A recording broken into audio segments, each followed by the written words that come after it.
si una persona con una buena intención, con un buen motivo, trata de obtener salud al beber veneno,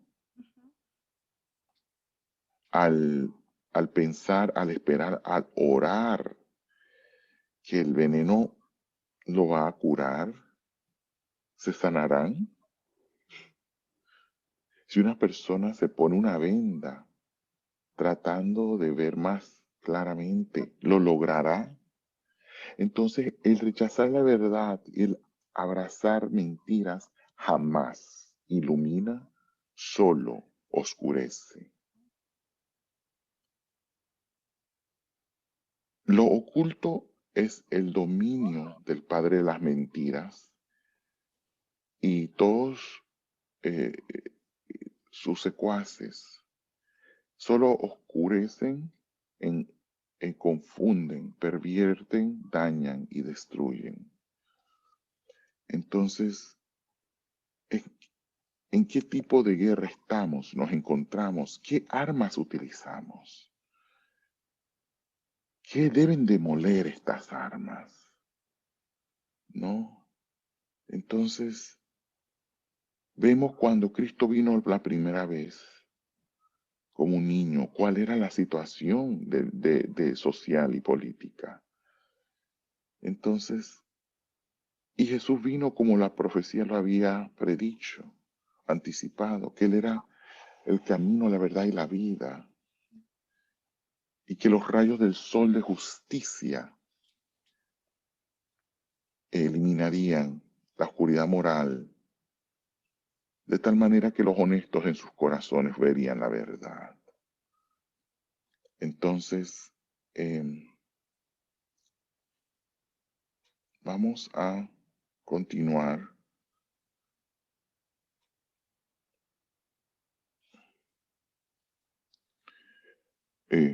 entendiendo, o sea, todo esto es lo mismo que está ocurriendo al día de hoy. Estamos bajo las mismas circunstancias. Entonces, vemos que nuestro príncipe de paz restaura la paz en nosotros en la medida que amamos su ley, que es ley de diseño, que es una expresión de su carácter, que destruye las mentiras del enemigo y nos restaura a confiar en él y nos elimina el temor y nos da paz. Ahora, sigamos en el día, leamos el quinto párrafo del día lunes, por favor. Algunos han intentado identificarlo con el rey Ezequías por la descripción, pero El quinto párrafo del día lunes. es un rey de Por, la dinastía. por favor, apaguen sus micrófonos, por favor, apaguen sus micrófonos. Empieza cuando Cristo vino, Sí. cuando Cristo vino a este mundo. A ver, permíteme ver el lunes, a ver, el 1, en la parte que dice que él recibió autoridad en el cielo y en la tierra. Uh-huh.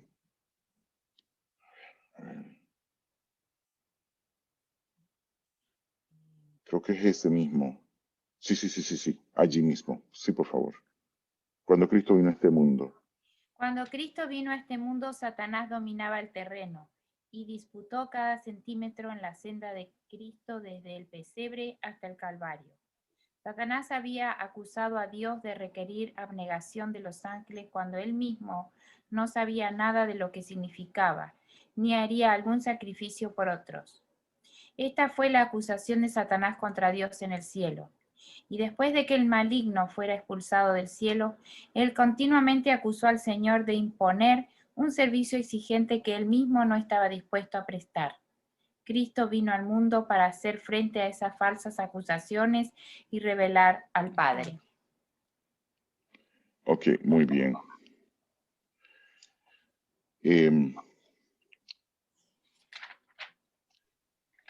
Jesús está con nosotros siempre. Uh-huh. Ahora, ¿por cuánto tiempo Jesús se hizo humano? Percatémonos de este sacrificio de la encarnación de Jesús.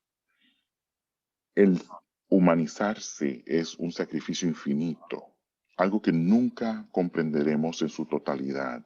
Antes de su encarnación, Jesús vivía una vida infinita, era un ser infinito. Él podía entrar y dejar lo infinito. Él podía manifestarse en una forma física, pero él estaba restringido a una forma física. Ahora, él era un ser infinito que vivía en tiempo y espacio simultáneamente. Pero cuando él se encarna, él rinde sus poderes infinitos y capacidad de estar en todos los lugares simultáneamente. Y él se hace uno con nosotros para siempre. Esto fue no solo por 33 años, pero él para siempre permanece humano. Él ya no él ya no es omnipresente. Y es por eso que el Espíritu Santo es su representante ahora. Y es por esto que Jesús le dijo a sus discípulos que iba a enviar al Consolador. Y es por esto que Jesús dijo que el Consolador no solamente iba a hablar en su lugar, pero solamente lo que Él escucha. Entonces, el Consolador nos dice a cada uno de nosotros los gemidos indecibles de Jesús, llamándonos a Él, que le permitamos su entrada en nuestros corazones, que le permitamos que tome nuestros temores, nuestros dolores, nuestros sufrimientos, y que Él pueda entrar y comulgar con nosotros. Con respecto a esta idea de Jesús, vamos a exploremos esta idea de Jesús simpatizando con nosotros.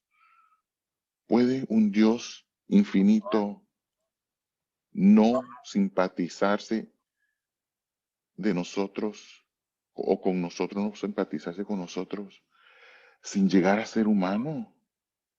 Porque lo dice Hebreos 4:15. ¿Qué dice? A ver, Hebreos 4:15.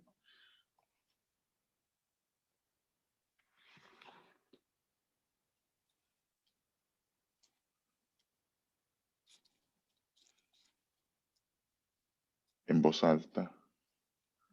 Hebreos 4:15. Porque no tenemos un sumo sacerdote que no pueda compadecer de nuestras debilidades, sino uno que fue tentado en todo según nuestra semejanza, pero sin pecado.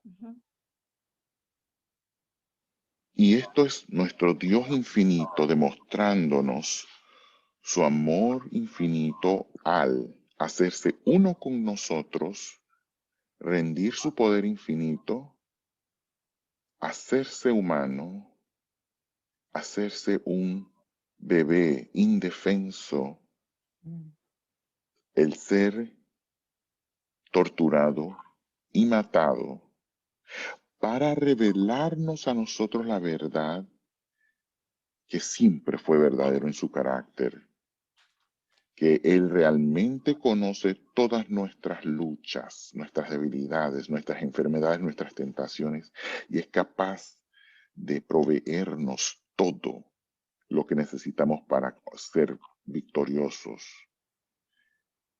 Esto no significa que no es tanto como que él aprendió el sentido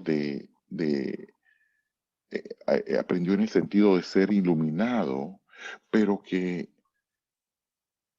él logró como humano lo que ninguno de nosotros puede alcanzar y simultáneamente nos reveló a nosotros la verdad acerca de Dios. Entonces, nosotros somos tentados de dos maneras, afuera de nosotros y por nuestra propia humanidad, temor y egoísmo. Jesús fue tentado fuera de sí mismo, pero la humanidad que él asumió también lo tentó con fatiga, cansancio, dolor y entonces temor de la muerte y el deseo de preservar su vida y de no morir, como lo vemos en el Getsemaní. Pero él se sobrepuso a la tentación por amor perfecto y por confianza y fe perfecta en su Padre. Pasemos al día martes. ¿Qué piensan acerca de la vara de la ira de Dios? ¿Cómo entendemos este título? ¿Es esta misma vara que David menciona en el Salmo 23 o es una vara distinta? ¿Se enoja Dios? ¿Y de qué lo enoja? ¿Acerca de qué se enoja? ¿Cuál es el enfoque de su enojo? ¿Cuál es la diferencia entre la indignación justa y la ira pecaminosa? ¿Y a través de qué perspectiva miramos esto? Porque la ley de diseño comprende que la justa indignación está siempre motivada por el amor a las personas y se enfoca en destruir el mal del pecado a fin de sanar y salvar a la raza humana, como la indignación justa de un médico hacia una enfermedad que destruye, pero no al paciente que está muriendo. Entonces, la ira, el enojo del doctor, eh, se lo saca en el virus, en el cáncer, en la enfermedad, no en el paciente. Claro.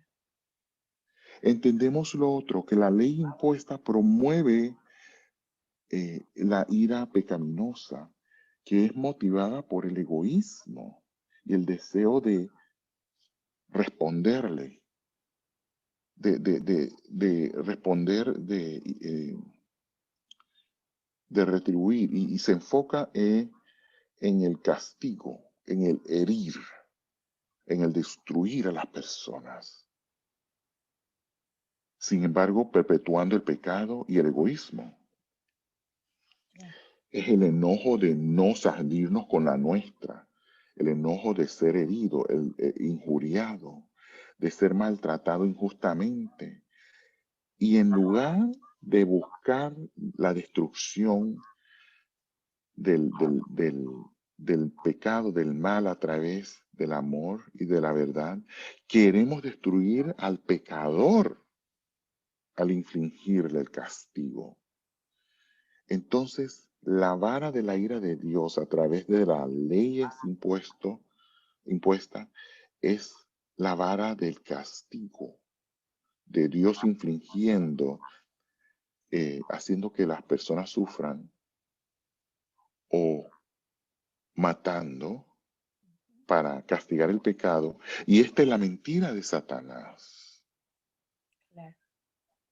Entonces, bajo la ley de diseño, la vara de la ira de Dios son las agencias divinas de Dios trabajando. Es su poder interfiriendo con el pecado a fin de erradicar el pecado y salvar a los seres humanos. Entonces, Claro. para los justos,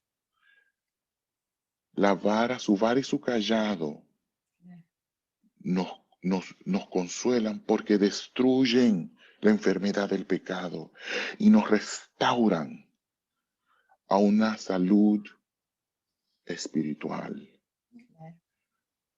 Para los injustos que permanecen en una perspectiva falsa y creen las mentiras acerca de la realidad, entonces ellos desconstruyen esa vara como un instrumento de castigo y en los que Dios inflige dolor. Ellos fallan al percatarse que su sufrimiento realmente viene del rehusar que Dios haga cirugía en sus corazones y extirpe su temor, su egoísmo y sus hábitos pecaminosos. Claro. Y pasamos entonces a la descripción de Jesús como raíz y vástago que sale de Jesse. ¿Qué significa eso? ¿Qué significa eso de raíz y vástago? La línea de David era el ser un gran árbol de justicia, pero se corrompe y ese árbol es derribado, pero permanece un remanente del que nace Jesús, un vástago. Y Jesús creció y llegó a ser Rey de Reyes y Señor de Señores. Pero ¿cómo es Jesús ambas? Porque Él es el Padre, el creador de Adán, y Adán es el Padre de todos los seres humanos. Entonces el Padre de David, y es así como Adán es el Padre de todos los seres humanos, Jesús llega a ser la encarnación y toma su genética humana de la línea de la genealogía de David. Entonces así es como él es raíz y vástago. Entonces, la lección pregunta de qué manera Jesús revierte los efectos del pecado y de la apostasía. Y la lección lo responde con que, ¿de qué manera la lección nos responde? Vamos a ver.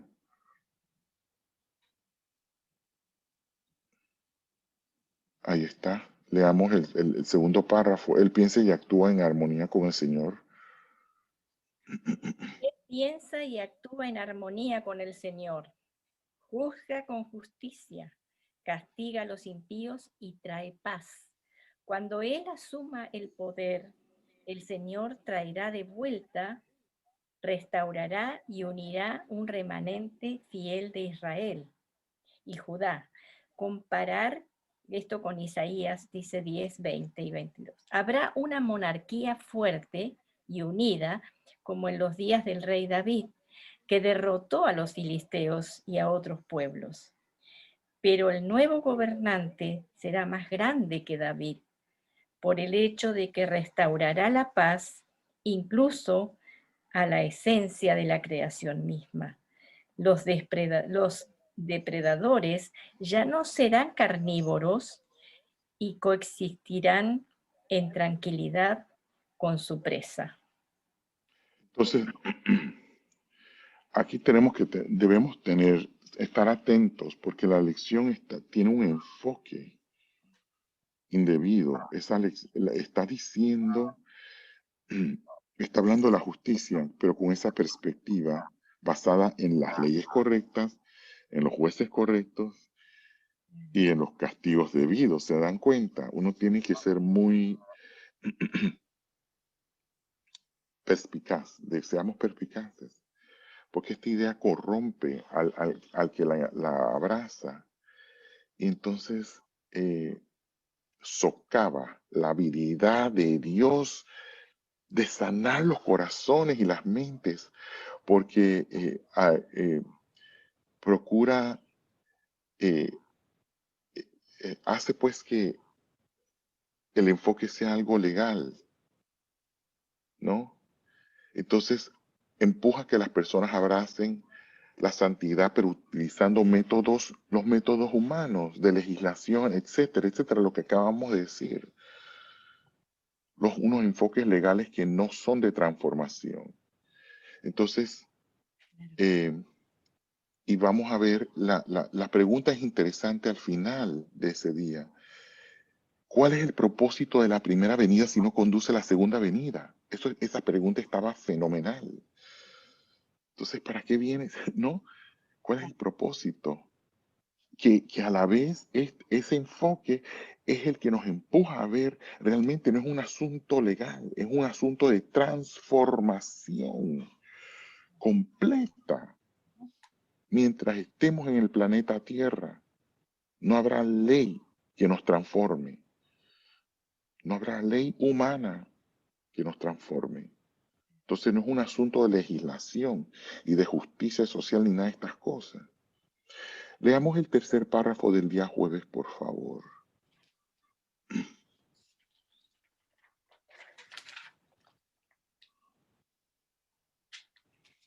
El Señor no solo hace salvación. Sí, el Señor no solo hace salvación, Él mismo es salvación. La presencia del Santo de Israel en nuestro medio lo es todo para nosotros. Dios está con nosotros.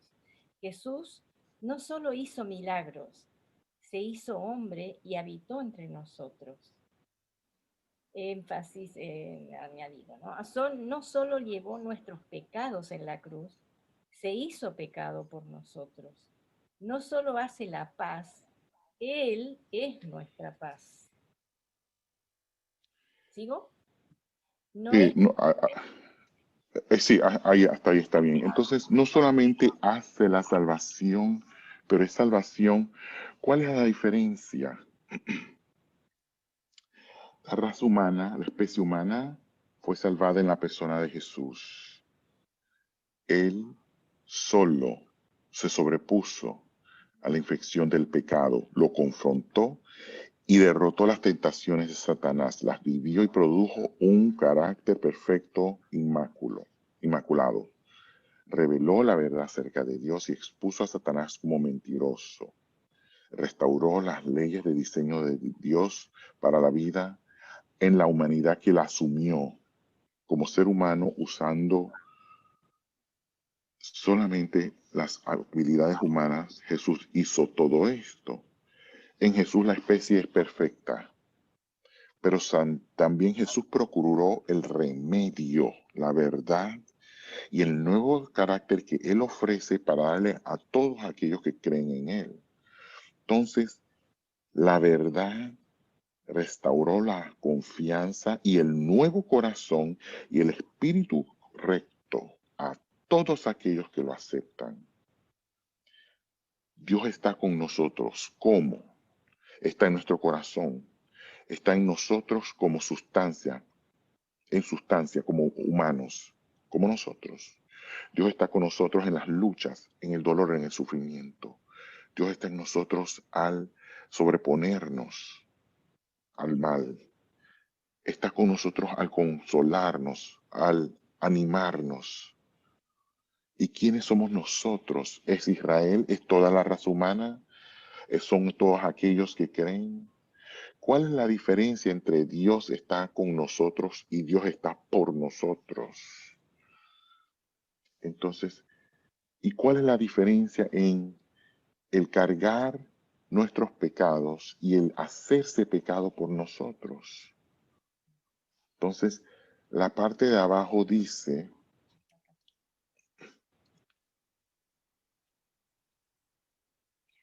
la parte de abajo, Sí, reflexiona sobre esta idea de que Jesús es nuestra salvación.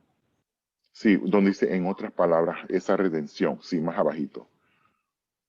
En otras palabras, esa redención que estaba en Él puede lograr hacer nuestra por la fe, no por las obras, porque ninguna obra que hagamos es suficientemente buena como para redimirnos. Solo las obras que hizo Cristo que nos acredita por fe pueden producir la redención. Esta verdad, ¿en qué medida te da la esperanza y seguridad de salvación, especialmente cuando te sientes abrumado por tu propia sensación de indignidad? Entonces, ¿qué significa esto? Y bajo qué perspectiva la entendemos. Porque si tenemos el modelo de la ley humana, entonces esto se llega a ser un asunto legal. Entonces, Dios borrando los pecados y escribiendo en la victoria histórica de Jesús, ¿no? Todo este asunto de contabilidad legal. Entonces, esto es un fraude basado en la mentira en que la ley de Dios trabaja como la ley humana. Y también es contrario a la griega. Entonces, porque esto no es lo que en griego significa por contado por justicia o contabilidad, como para la contabilidad en latín, para los romanos. Y esta palabra realmente lidia con lo que es la realidad. Primeramente, no se puede contar algo o anotar algo que no existe primeramente.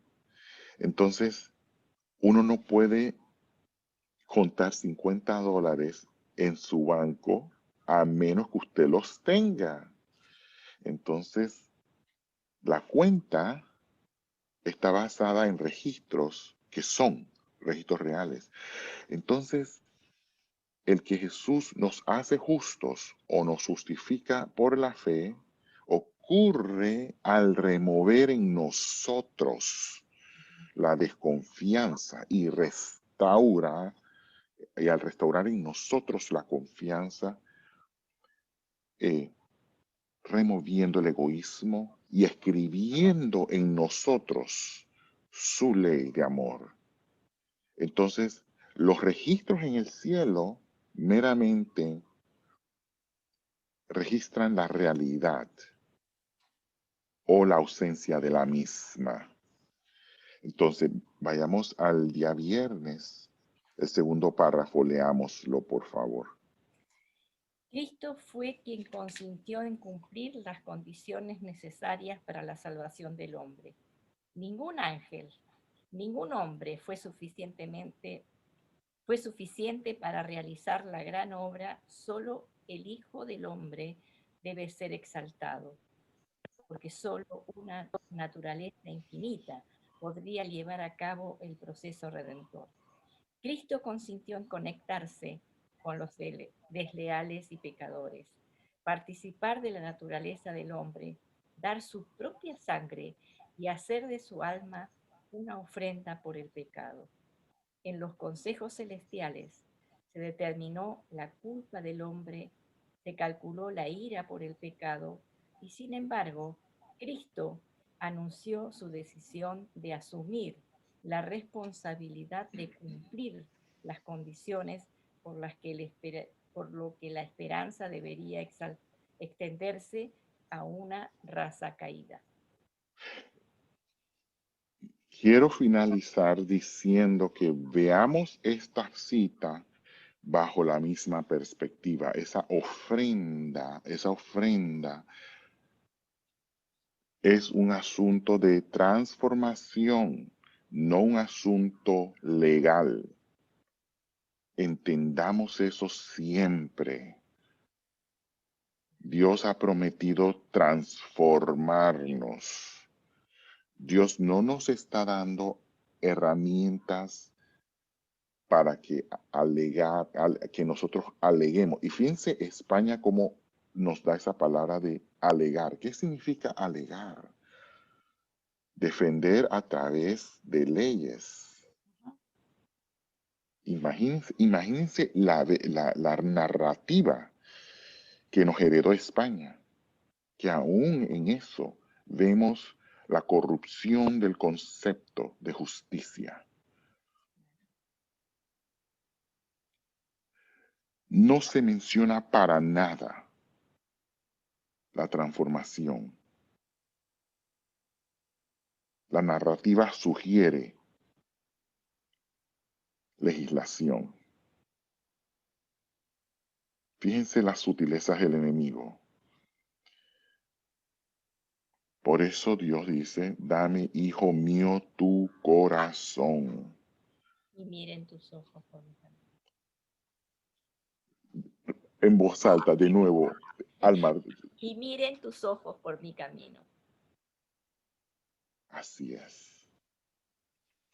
Bueno, jóvenes, aún la salvación está garantizada.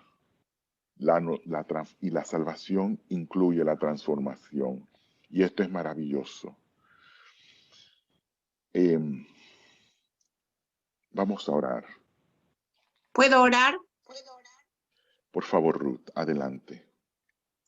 Querido Dios que estás en el cielo, te damos gracias, Señor, por este sábado bendito. Gracias, Señor, porque a pesar de no poder concurrir al templo, Señor, podemos reencontrarnos contigo y con nuestros amados hermanos mediante el Zoom. Gracias, Señor, por tus bendiciones. Gracias por la vida y por la salud. Señor, te pedimos tu compañía, que nos des la fe para proseguir en el camino al cielo, que podamos vivir en tu compañía, que bendigas especialmente a cada uno de los miembros y especialmente a nuestro maestro que está lejos, pero que su corazón está con nosotros. Ten compasión de nosotros como humanos y que podamos, Señor, cada día acercarnos a tu reino mediante tu poder y la sangre que derramaste en la cruz. Bendice a cada miembro, Señor, y especialmente a las familias que representamos. En tu nombre bendito, que en esta nueva semana que comienza podamos caminar de tu mano y contigo. Amén. Amén.